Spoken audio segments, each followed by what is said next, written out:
I think that people have always felt a connection to horses. In some cases, it can be incredibly strong. And the horses just sort of seem to have this mysterious hold over us in some cases, where I was one of those little girls who just grew up and it was everything to me. Everything to me. It's what I live for. Ronald, Jemma, please join me in the middle. Therapeutic Horsemanship of Hawaiʻi is an organization that was founded in the early 80s here in Hawaii, and its purpose is to partner with horses to sort of use them to bring out improvements in humans. Up and over with the quickness, like a professional. The high school I went to here required that we do a certain number of hours of community service, and I actually was a volunteer for this program in 1990, 1991. I went off to college, and when I came back, I missed the horses.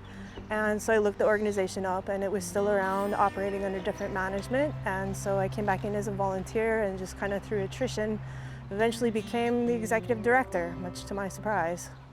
Ronald, please give Kanoa a nice strong walk on. We offer a couple of different programs involving the horses. Our main operation is riding sessions, and what those are going to look like are typical riding lessons. However, our focus is not to produce competitive or even incredibly experienced riders. Our focus is to use those riding lessons to improve people's well-being. Let's sit up nice and tall there, Ronald. Good. So the therapeutic aspects of what we do come across in 3 different ways. It can create an emotional improvement where, say, a rider has self-esteem issues and suddenly they're sitting on a horse and they're telling this 1,000-pound animal what to do. It can really create a sense of power. We can also help with cognitive issues. Because learning to ride horses is learning, but when you add in the horses, it takes out the element of book learning or traditional methods of learning. So you can actually use the horses to improve cognitive skills without the rider really even knowing that that's what the focus is. They're just riding a horse, right? But you're actually working to help them with their verbal skills, their social skills, things like that. It can really be helpful in that manner. The third way is we can actually create improvements in the physical structure of individuals by putting them on a horse that's moving. The motion of a horse walking moves the human body through a normal walking gait. And so in the instance where a rider has never walked, they can experience that walking motion. In the instance where a rider perhaps has a gait that's impacted by their disability, it can actually improve their gait. That's kind of the most complicated version of what we do. Also, if you've ever ridden a horse, you get sore muscles the next day. That's improving your muscle tone and your balance and your flexibility, and all these other things can really be significantly impacted just by 20-30 minutes of sitting on a horse is just walking even. Looking into the circle. Very well done, Jemma. So some of the things that make horses really special for therapeutic programs is their language is so different from ours. But at the same time, humans and horses have coexisted for so long that there are ways that we start to learn to communicate with each other. Teaching our riders what to listen for with their horse, what to pay attention to, and teaching them to not only focus on what their horse is telling them, but what they are telling their horse, that they may not realize they're communicating, is a very valuable thing. Very good. We usually have specific goals. The goal may start out as, I want this rider to learn how to do posting trot today, and the actual end of the lesson may just be, I got the rider on the horse today.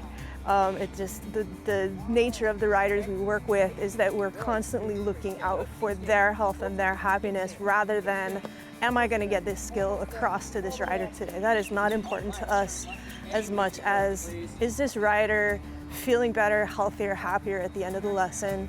The goal is always going to be safety and then creating a good lesson, even if the lesson wasn't where you were expecting to go in the first place. I am 7 years old and I'm Ronald. We had an autism diagnosis a couple years ago, and we have been looking for different programs to improve social skills and to just, a lot of after-school activities aren't really available to us. They have different expectations that we may not be able to meet at this time. Well, I chose Dana's program because it has a very personalized feel, and the pace of the lessons is really based on what the rider wants or needs. It's really comfortable. And, you know, there's no expectations. It's really just treating the horses with respect and learning how to just be around large animals.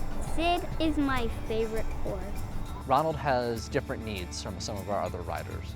And so with him, it's a lot more about taking the lesson and tailoring it to where Ronald's at that day and where he is at in his progression and growth.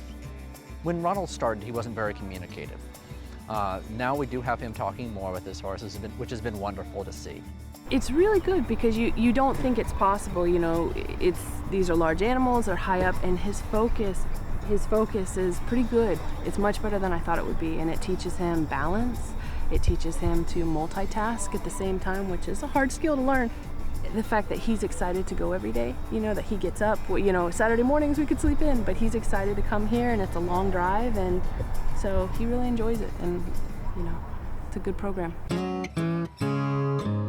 Well, we decided to sign Jemma up for these lessons because we wanted her to get some experience with animals, get her comfortable with animals, you know, larger than this. When we started bringing her, how many years, you know, it's been many years we've been doing this, she was timid around animals. We've also just heard great things about how for girls, horseback riding can build so much confidence, and it's just such a great life skill to have. I've been working with Jemma off and on for, I want to say, over a year now, but the growth that I've seen with her is she has gotten more and more confident with her horse. I remember with her, as with many of our riders, they start very skittish around it and very quiet. One of the things that I like to teach my riders to do is to speak with confidence to their horse. Because if I can hear my rider all the way out in the middle of the arena, then their horse and their horse's big ears can definitely hear them. They're with them on their back. And so that's one of the things that I've seen from her. She's a very quiet kid, and she has started really like speaking more, saying what she wants to do with the lesson, what she wants to practice. I have a lot of fun at horseback riding.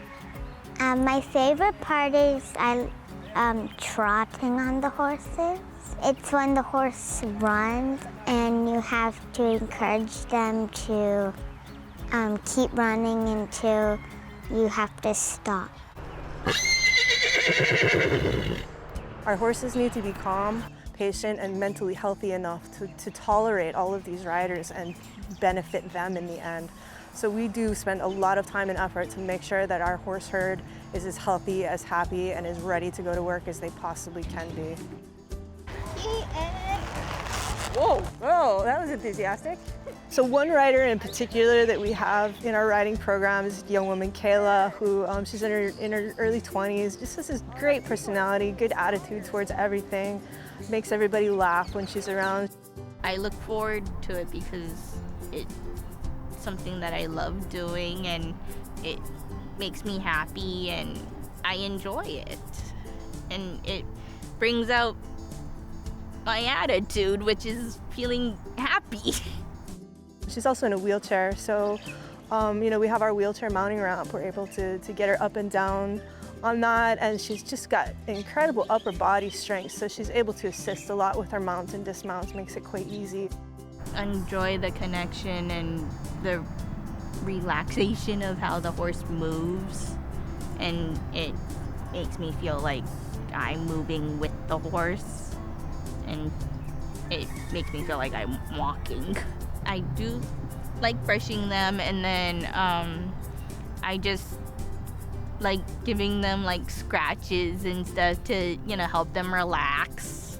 I enjoy it, and I'm hoping they enjoy it. Ready? Yeah, I think so. So this place takes a lot. It takes a lot of effort to keep it going, and by far, I am not the only person doing this.